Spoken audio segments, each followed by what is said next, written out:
Hi guys, welcome back to our channel. ఈ వీడియోలో మనం బిగ్ బాస్ సీజన్ 9 హిట్ అవుద్దా లేకపోతే ఫ్లాప్ అవుద్దో మాట్లాడుకుందాము. So let's get in to the video. ఇక బిగ్ బాస్ సీజన్ 9 గురించి చెప్పాలి అంటే షో కరెక్ట్గానే నడుస్తుంది, అంతా బాగానే ఉంది. కానీ షోకి ఆ బజ్ అనేది క్రియేట్ అవ్వట్లేదనే చెప్పాలి.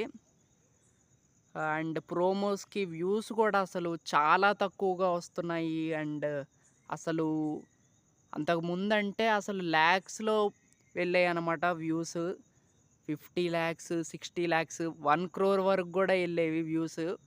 బట్ ఇప్పుడు చూస్తుంటే అసలు కనీసం 1,000,000 కూడా దాటట్లేదు. అండ్ షోని అసలు ఎంతమంది చూస్తున్నారో కూడా తెలియట్లేదనే జెప్పాలి. అండ్ ఇప్పటివరకు ఈ సీజన్ 9కి సంబంధించి గ్రాండ్ లాంచ్‌ది రేటింగ్స్ కూడా బయటికి రాలేదనే జెప్పాలి. సో మరి ఎప్పుడొచ్చిద్దో ఏంటో తెలీదు. అండ్ షో అయితే బానే ఎళ్తుందబ్బా! కాపోతే ఆ బజ్ అనేది క్రియేట్ కావట్లేదు ఆడియన్స్‌లో. ఎక్కువ మంది చూడట్లేదేమో అనైతే అనిపిస్తుందనమాట. అండ్ కంటెస్టెంట్స్ కూడా బానే ఆడుతున్నారు. అండ్ మంచి ఊపైతే తీసుకొస్తున్నారనే జెప్పాలి. అది గొడవలు పడటంలో గానీ, వేరే విషయంలో గానీ, ఎందులోనైనా అంతా బానే ఉంది గానీ, కంటెస్టెంట్స్ గూడా బాగా ఆడుతున్నారు. అండ్ బిగ్ బాస్ టీమ్‌ని గూడా మెచ్చుకోవాలి ఈసారి. అండ్ చాలా బాగా ఇన్‌పుట్స్ అయితే కంటెస్టెంట్స్‌కి ఇస్తున్నారు. మన ఆడియన్స్‌ని ఆహ్, దృష్టిలో పెట్టుకొని ఈ షోని ఎలా నడపాలో అలా అయితే నడుపుతున్నారనమాట. అండ్ ఇక హోస్టింగ్ విషయానికొస్తే ఈసారి నాగార్జున గారు చాలా బాగా చేస్తున్నారు. అది మాత్రం మెచ్చుకోవాలనమాట. పోయిన సీజన్‌లో ఉన్నట్టయితే లేదనమాట. నాగార్జున గారి హోస్టింగ్ చాలా బావుంది ఈసారి. సో ఇదే కంటిన్యూ చేస్తే చాలా బావుంటుంది. కాకపోతే ఆ బజ్జే క్రియేట్ కావట్లేదు. సో ఒక సీజన్ 2 లాంటి మంచి ఎపిసోడ్స్ గానీ, ఒక మంచి కంటెస్టెంట్స్ గానీ, అదంతా ఉంటే మాత్రం షోకి బజ్ అనేది నెక్స్ట్ లెవెల్‌లో ఉండేదనమాట. అండ్ సెలబ్రిటీస్‌ని గూడా కొంచెం బాగా ఫేమ్ ఉన్న వాళ్ళని తీసుకొచ్చుంటే బావుండేదేమో అన్న ఫీలింగ్ అయితే వస్తుంది. సో మరి ఏం చేస్తారో ఏంటో, వైల్డ్ కార్డ్ ఎంట్రీస్‌గా కొంచెం మంచి సెలబ్రిటీస్‌ని తీసుకొస్తే బావుండనైతే అనిపిస్తుందనమాట. ఎందుకంటే షోకి ఆ పుల్ అనేది రావట్లేదు. అండ్ ఎక్కువ మంది చూడట్లేదేమో అన్న ఫీలింగ్ అయితే వస్తుందనమాట. మీరు ఫర్ ఎగ్జాంపుల్ తీసుకోండి, సీజన్ 2 తీసుకోండి. అసలు ఆ బజ్ మాత్రం నా భూతో నా భవిష్యత్తు అనే చెప్పాలి. అసలు మామూలు బజ్ ఉండేది గాదు.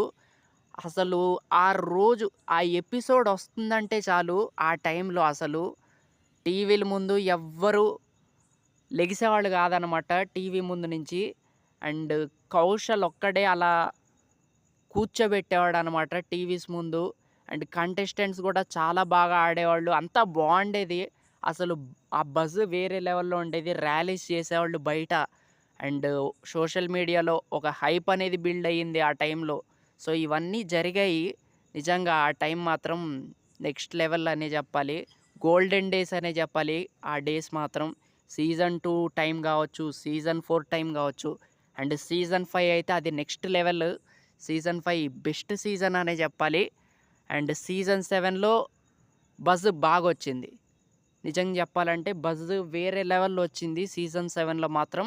సో గట్టిగా హిట్ అయిందనే చెప్పాలి ఆ సీజన్. బట్ సీజన్ 8 తగ్గాక సీజన్ 8 ఫ్లాప్ అయింది కదా! సో ఆ ఫ్లాప్ అవ్వటంతో జనాలకి కొంచెం ఇంట్రెస్ట్ అనేది తగ్గిందనమాట. సో ఆ ఇంట్రెస్ట్ తగ్గటం వల్ల సీజన్ 9 మీద కొంచెం చాలా ఎఫెక్ట్ అయితే పడుతుందనమాట. సో మరి చూడాలి. అండ్ సీజన్ 9 హిట్ అయిద్దని 100% కాన్ఫిడెన్స్ అయితే రావట్లేదనే చెప్పాలి. సో మరి చూద్దాము. నేనైతే హిట్ అవ్వాలనే కోరుకుంటున్నా. అండ్ నా మాట మీద నేను స్టాండ్ అయ్యే ఉంటా. సీజన్ 9 ఖచ్చితంగా హిట్ అయిద్దనే అనుకుంటున్నాను. సో చూద్దాము. అండ్ సీజన్ 2 టైం కావచ్చు, సీజన్ 4 కావచ్చు, సీజన్ 7 కావచ్చు, అవన్నీ నిజంగా అసలు గోల్డెన్ డేస్ అనే చెప్పాలి. గోల్డెన్ టైమ్ అనే చెప్పాలి అదంతా. సో మళ్ళీ ఆ గోల్డెన్ డేస్ ఎప్పుడొస్తాయో చూడాలి. ఈ సీజన్ 9లో వస్తే చాలా బాగుంటుంది. సో మరి మీరేమనుకుంటున్నారో కామెంట్ చేయండి.